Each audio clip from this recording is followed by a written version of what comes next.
Hello, me again. Yes, this is such a gorgeous day. I'm just looking for reasons to be sitting out here. I was thinking after I made my last video, which of course digressed to the bar, the whole thing with the bar again. Maybe there are just weak people in the world, and you can't really come up with any other explanation than that. There are weak people in the world. His bartender would be a great example, you know. I look at that and I feel nothing but contempt that somebody, a man especially, because yes, I'm old school, I was raised to think that men were stronger and men valued honor and integrity and honesty. That's how I grew up. That's how I was raised. That's who my dad was. And it's kind of a shock to find out that there are men that don't value these things and would put somebody else in harm's way on purpose to avoid having to face the music for what they did, for what their actions were. To me, that's like the lowest form of coward, you know, but maybe this is a weak person. The guy who lived with me. You know, I can kind of sort of forgive him because he was, excuse me, I'm going to get a frog in my throat now. Everything that he did was about saving his life. And he did what he did to save his own life. It was life and death for him. And he had somebody who was just coming out of a marriage feeling utterly and completely unwanted and worthless, wanting to prove herself as being good and a good friend and have you know, I wanted to prove that I had value. And here's this man who I'm pretty sure at the time knew that he was starting to fall ill. He needed somebody who would be willing to put themselves out and go the extra mile and care no matter what. You know, I even wrote this man a letter telling him, you know, if you ever need a friend to come and get you, or if you're ever in a bad way, I put out the welcome mat for this guy. I said, here I am, come and use me, take advantage, you know, play with my emotions, play with my head, play with my heart, and then just toss me aside when you're done, and then have contempt for me for being hurt by it, and tell me you pity me because I'm so hurt by it. You know, the reason I liked his best friend so much was because his best friend seemed to see what he could not see. His best friend actually could see what I had done for him. And he believed in me. But even he, as far as I'm concerned, it's like, I don't know. I don't want to say too much because I too am weak. You know, it's hard to find fault in other people when you know you have these faults yourself. In fact, it's easy. It's easy to find faults in other people. Like the lady who owns this theater. You know, when I started becoming her friend, I knew. I even said to one of my friends, Paul, that I feel like, you know, I feel like she's my friend, but I feel like there are strings attached. So many times I saw her turn on other people, and my God, when this woman turns on you, it's like my therapist says she's extreme. It's one extreme or the other. Hot or cold. She doesn't have a lukewarm.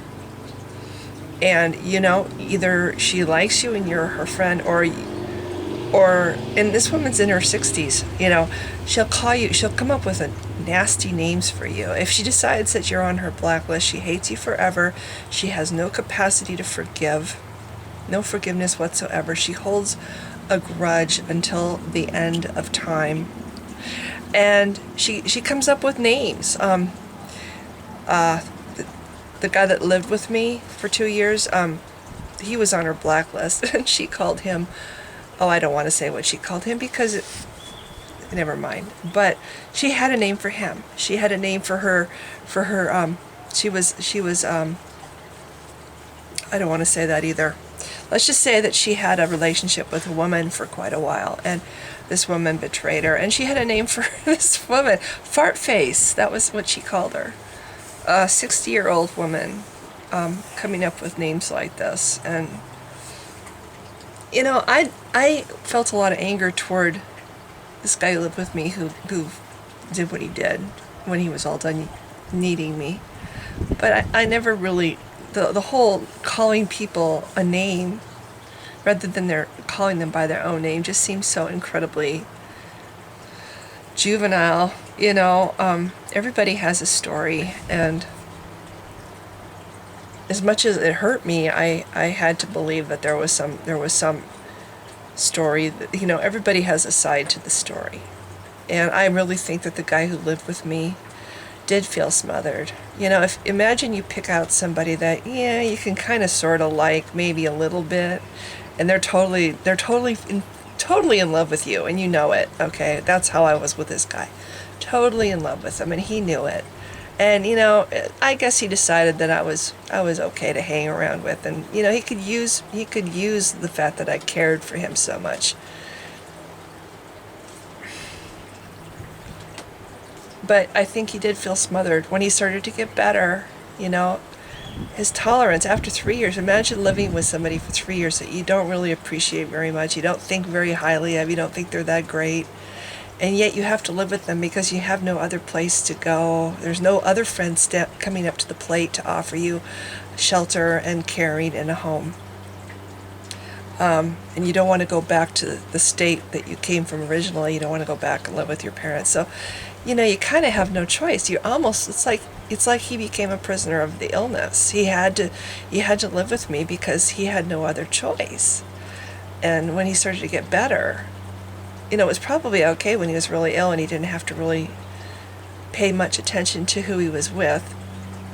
But when he started to get better, I'm sure that feeling smothered would be the natural thing that yeah, I can understand how he could have felt smothered with me. You know, and breaking away, wanting his independence back after 3 years of not getting to have it. I can understand. So a part of me understands this guy. You know, he was ill. He did what he did to survive. You know, I can't say the same for the bartender. The bartender did absolutely nothing. It wasn't to do with life and death. It was to do with something in his pants. And then he didn't want to lose his family. He didn't want to lose his job. So he put me on the altar of sacrifice. And basically, you know, I have nobody. I have no family. I have no children. I have nobody. And even one of my friends made it clear that it was okay. It was better for me to be hurt by this than this guy who has a family. Like, people with families and children are okay. It's okay if they get hurt, you know. Anyway, I'm coming to realize that there are a lot of really weak, spineless people in the world, and I think the bartender's the worst of them. But I also think this woman who ran the theater, you know, anybody who knows her knows this is like dealing with dynamite. You think you have a friend. If you start trusting her, and the people who continue to be there for her, you know, their day will come. They'll get to find out what it's like when she decides to go ballistic on them. And I feel bad for them because they're just like I was. They're in there pulling for her and doing their best to help her succeed at her theater. And one day they're going to be just where I am now. And she's going to scream across parking lots at them that they're crazy bitches. And after they helped her for years and years. Yeah, the only answer to these kind of people is just to understand that they're weak, that they have very little character. They're cowardly. You know, these kind of people will never say they're sorry. They'll never admit that they ever did anything wrong. The fault and the blame is always with others. I can say, yes, I was in the wrong too. I was in the wrong for not letting go of this guy who was ill fast enough. You know, it's hard when you come to care for somebody so much, and you're encouraged to care for them, and then all of a sudden they pull the rug out from under you, and you're not supposed to care anymore. You're not supposed to want to be their friend anymore, and you're a bad person because you do. or this bartender. I desperately wanted to continue to be his friend, and I desperately wanted to know that he didn't just use me too, you know. That was partially my fault. I shouldn't have continued to go to that bar. I should have picked up on it a long time ago, that I wasn't wanted there, and that he, you know, he had gotten what he wanted from me, and he wanted me to be gone. And I knew things about this guy Paul too. You know, he was different things that the bartender told me, that he wasn't coming to the bar sometimes because I was there. You know, and this is the friend of the guy who I took care of for 3 years, and I thought he saw the good in me and everything, but maybe he did. I don't know, or maybe he just felt sorry for me. But I'm tired of that. I'm tired of people thinking they're better than me, and people thinking that I'm somebody to feel sorry for.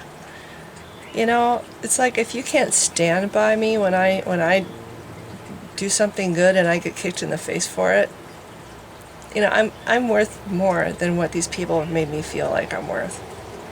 And I'm trying to look at it like, you know, maybe the fault isn't so much me. I mean, I do take some of the blame, but I'm not going to take all the blame, which is what they want me to do.